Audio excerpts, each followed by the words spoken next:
Mesdames, Messieurs, bonjour. La semaine a été longue. Des informations et l'actualité, on va essayer d'en parler aujourd'hui.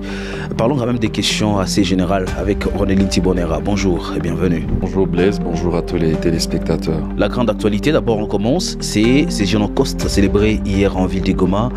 Des événements, des messages assez clairs pour dénoncer ce qui se passe à l'est de la République démocratique du Congo. Comment personnellement vous avez vécu cette journée du début?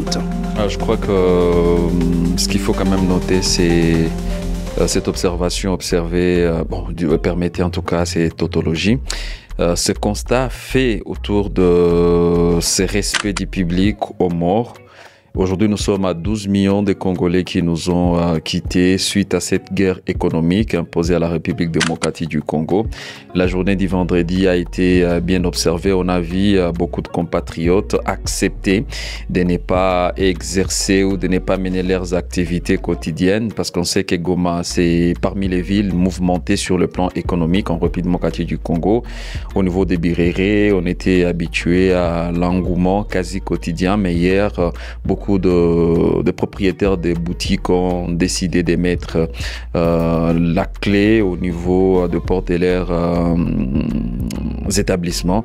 Et je crois que c'est une prise de conscience qui démontre combien de fois les Congolais ont marre de tout ce qui se passe dans la partie de la République démocratique du Congo et qu'il faudrait que des actions de grande envergure soient prises pour que nous puissions retrouver la paix, mais aussi que la justice soit faite par rapport à tout ce que nous avons connu comme atrocités dans la partie est de la RDC et surtout des atrocités qui sont aujourd'hui mises à la charge du Rwanda et de l'Ouganda.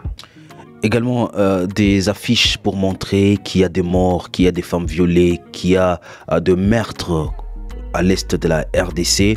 Et ce message va nous permettre de quitter le niveau national où il y avait des plaidoyers qui ont été menés et jusqu'au plan international. Je pense que la République démocratique du Congo, avec ses citoyens consciencieux, essaie de se mettre à la marche du monde. Vous savez, dans la région de Grand Lac, nous avons le Rwanda qui a vécu la même situation, mais quand vous comparez, par exemple, même si on ne veut pas se livrer à une comparaison de morts, quand vous voyez la situation au Rwanda, le Rwanda, avec la crise de 1994, a perdu au moins 1 million d'âmes ou 1 million d'habitants.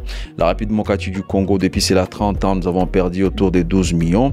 Et avec cette prise de conscience, avec cet affront communicationnel qui s'observe en République démocratique du Congo, et surtout que c'était quand même une cérémonie qui était diffusée sur la chaîne nationale, ça permet non seulement aux Congolais de comprendre au moins la quintessence de ce qu'il y a comme plan aujourd'hui visant à demander, à exiger la justice pour les victimes. D'ailleurs, je crois que nous sommes sur la bonne voie parce que récemment, vous avez vu l'Ouganda qui a admis officiellement avoir déboursé plus de 180 millions de dollars destinés à la réparation pour les abus, mais aussi les atrocités que ces pays avaient porté la responsabilité au niveau de la guerre de 1998, si j'ai encore bonne mémoire.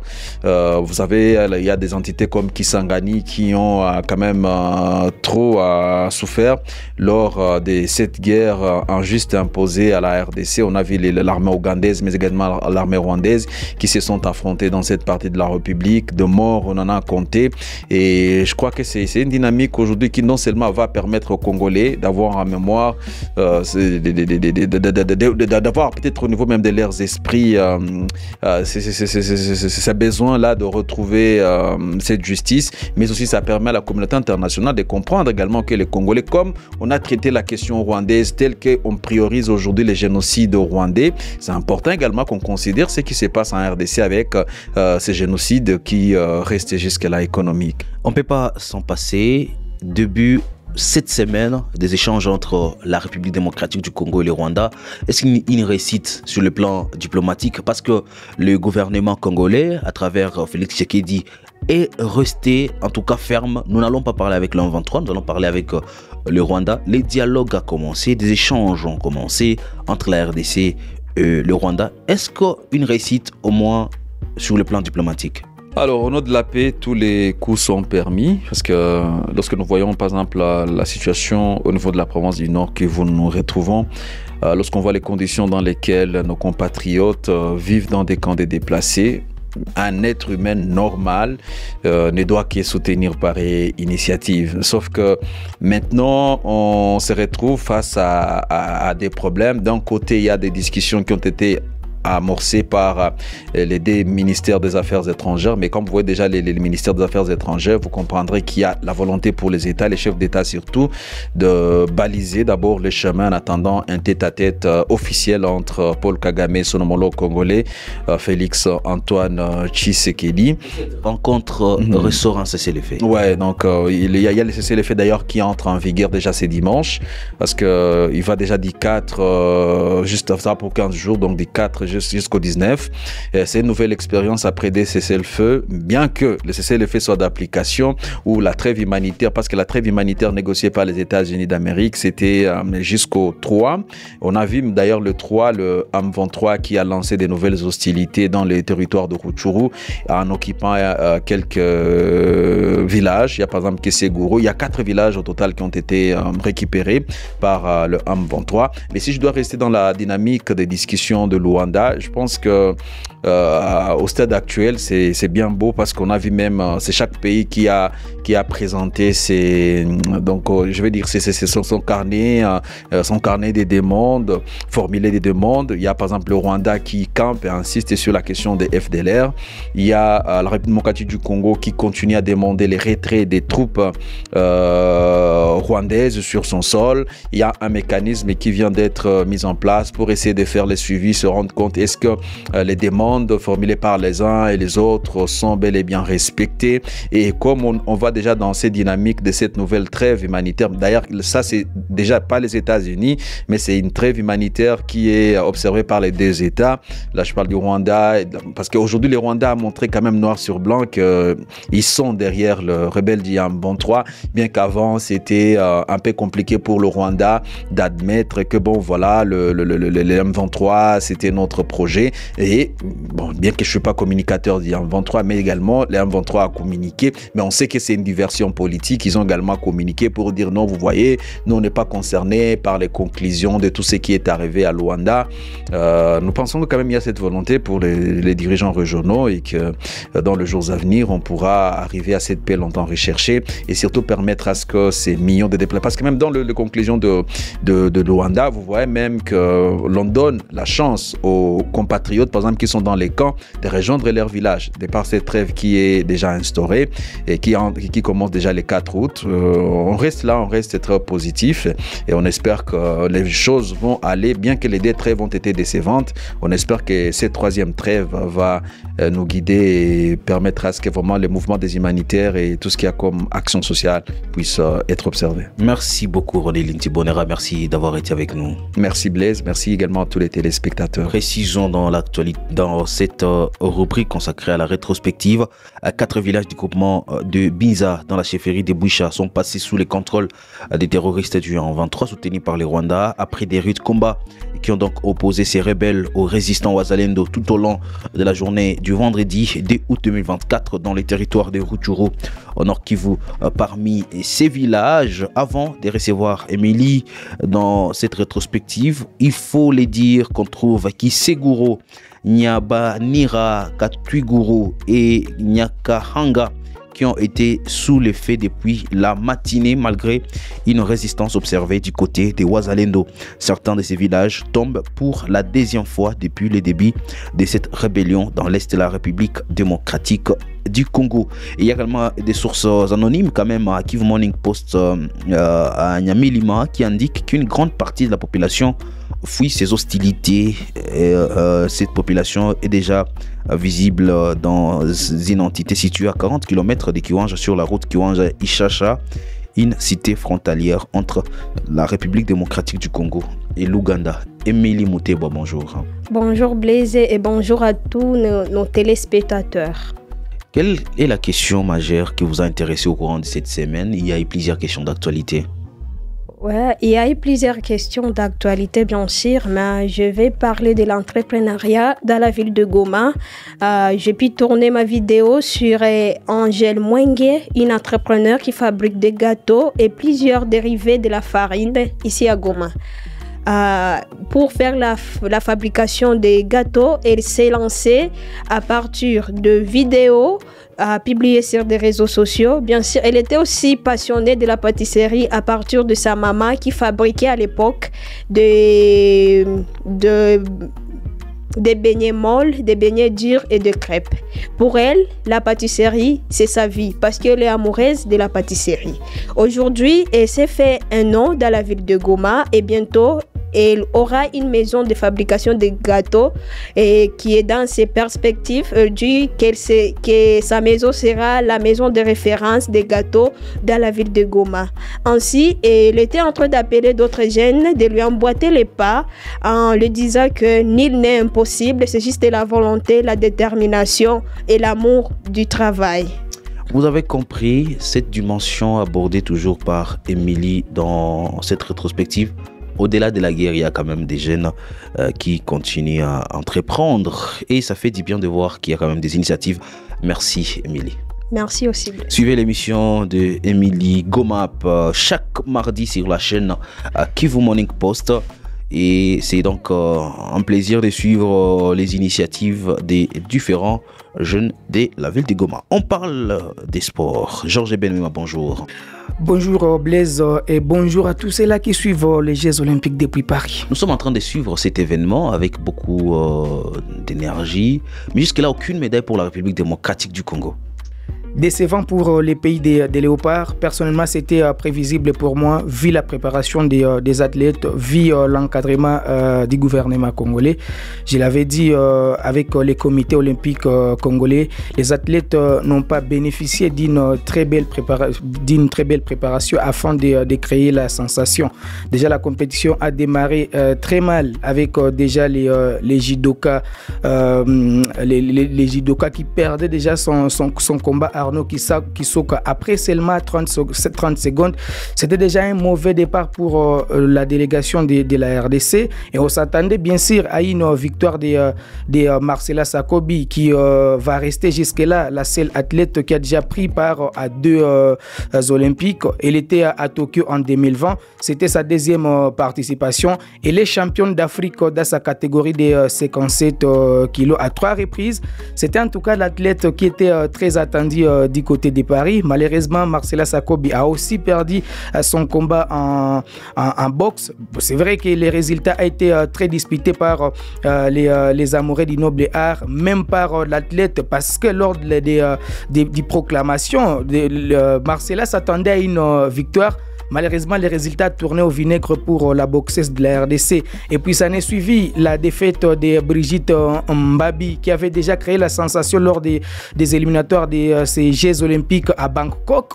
Mais là, pour son premier match, pourtant, elle était exemptée du tour préliminaire, les 16e de finale. Entrée en lice en 8e de finale, la dame ne pouvait que rendre les armes tout au long de ses combats. Et puis, en natation, il y a Aristote qui aussi finissait 6e, synonyme d'une élimination. Il a fini plutôt à 29 secondes. Pourtant, tous les nageurs devraient finir normalement à 23 secondes. Voilà, ça ne pardonne pas. Il a plié bagage également dans cette compétition. Sur les 6 athlètes alignés par la RDC, il ne reste que 2 athlètes qui entrent à lice ce samedi. Il y a Divine Miansadi en natation et Dominique Lasconi en athlétisme. Donc, on est proche d'évoquer un pays qui va rentrer, mais près du. Parlons d'autres questions de sport. On parle de ces grands combats. C'est le jour J. Martin Bakole, le boxeur professionnel congolais, sera sur les rings dans la soirée de ce samedi à dimanche à Los Angeles, aux États-Unis, face à Jarrett Anderson. C'est un combat très difficile pour les Congolais. Il a dit même en conférence de presse d'avant-combat qu'il avait envie de titiller un très grand boxeur. Et aujourd'hui, il sera face à l'actuel meilleur boxeur américain, Jarrett Anderson. C'est d'ailleurs le boxeurs les plus prometteurs actuellement chez les lourds, puisque sur ses 17 combats déjà livrés, il n'a perdu aucun combat. Il a renvoyé au tapis à 15 reprises ses adversaires. Âgé seulement de 24 ans, Jared est très attendu face à Bakole. Bakole n'est pas aussi moindre puisque sur ses 21 combats, il n'a perdu qu'un seul combat et gagné 20 combats. C'est un combat entre un jeune et un vétéran, puisque pour Bakole c'est 31 ans, Jared Anderson c'est 24 ans. Mais par rapport à la physionomie de ces combats, certes qu'un combat de boxe a toujours ses réalités, mais Bakole est par favori, puisque au point, Bakole compte sa 20 contre sa 12 pour l'Américain. Et par rapport à la taille, c'est 197 pour les Congolais, pour 193 l'Américain. Donc les Congolais croisent les doigts et espèrent revoir Bakole gagner ses combats. Parce que même si on revient sur le classement mondial des meilleurs boxeurs, au monde, Bakole va rester 16e, tandis que Jared est 26e. Et au classement de la WBA, Bakole est premier dans cette catégorie et Jared est 7e. Donc en cas d'une victoire, Martin Bakole va en tout cas conquérir les titres mondiaux de la WBA. Parlons également du sport local, parce qu'il y a d'autres questions qui ont fait couler beaucoup d'encre et de salive. Qu'est-ce qui nous attire aujourd'hui? En fait, ce qui nous attire ici en province du Nord Kivu, c'est déjà montré aux gens que dans la province du Nord Kivu, il n'y a pas seulement la guerre, il y a les sports dans plusieurs disciplines. La preuve, c'est déjà ces 2 joueurs de Goma Academy of Leader qui ont été enrôlés par la formation de Vitalo du Burundi. Claude Wakenge, ces 2 jeunes d'ailleurs, ces 2 Claude qui sont passés par l'équipe nationale de la RDC des moins de 20 ans vont découvrir la Ligue des champions de la CAF la saison prochaine avec les GA Club burundais. Et donc, ces 2 garçons vont découvrir les hauts niveaux du football continental. Et à l'étape du tour préliminaire, ces 2 jeunes joueront contre les Young Africans de la Tanzanie. Les Yanga qui s'est renforcé également avec des joueurs congolais. Donc, ça sera un match de retrouvailles entre des Congolais. Et peut-être pour finir, Matampi Vumile, qui était dans les oubliettes par les amoureux du football, a été élu meilleur gardien du championnat tanzanien. Il a été retenu également dans les 11 types. Question pour nous de montrer aux gens que Matampi n'est pas mort, il est encore là. Merci beaucoup Georges Benmouima. Merci beaucoup Blaise, le plaisir a été partagé. Avant de finir la rétrospective, nous allons parler de cette information à Beni. Un présumé bandit armé a été présenté à la presse par la police vendredi dans la cité frontalière des Kassindi, en groupement des Bassongora dans le territoire de Beni. Nous sommes au Nord Kivu.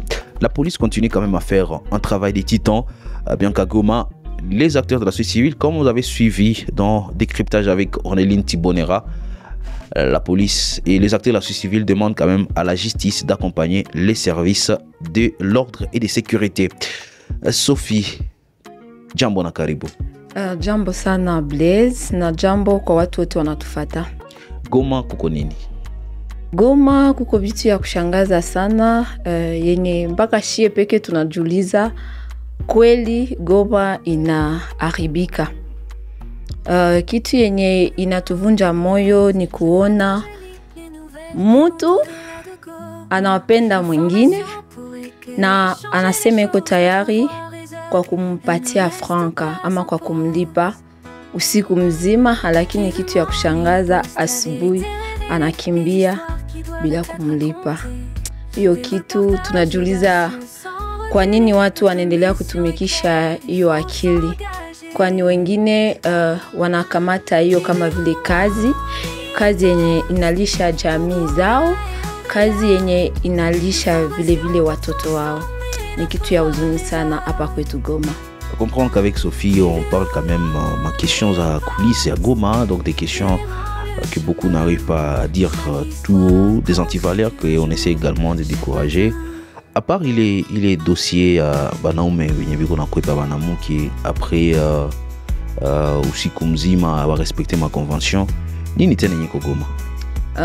Goma kuna kuwa system ya kuchamura masak. Tuza koko kumoto, mwingine motara anakuya na kuchamura sak, anaenda nayo. Sasa walibana mtu mmoja motar, hawakumhurumia kabisa, pale walikamata moto yake na wakaichoma. Mungu akamsaidia yeye akakimbia. Hiyo kitu nayo tunaikataza hapa kwetu Goma, kwani sio unabeba saki ya mtu, ndani mnapatikana vyombo vyote, ma pièce d'identité yake, soit vitu vyake vya kazi. Wakati unabeba vile unamrudisha nyuma kabisa. Accent sana Sophie. Merci. Mesdames et messieurs, on va mettre fin à cette rétrospective. Merci à toute l'équipe rédactionnelle des Kivu Morning Post. Blaise Bassabo se vous retrouve la semaine prochaine pour un autre numéro. Portez-vous bien.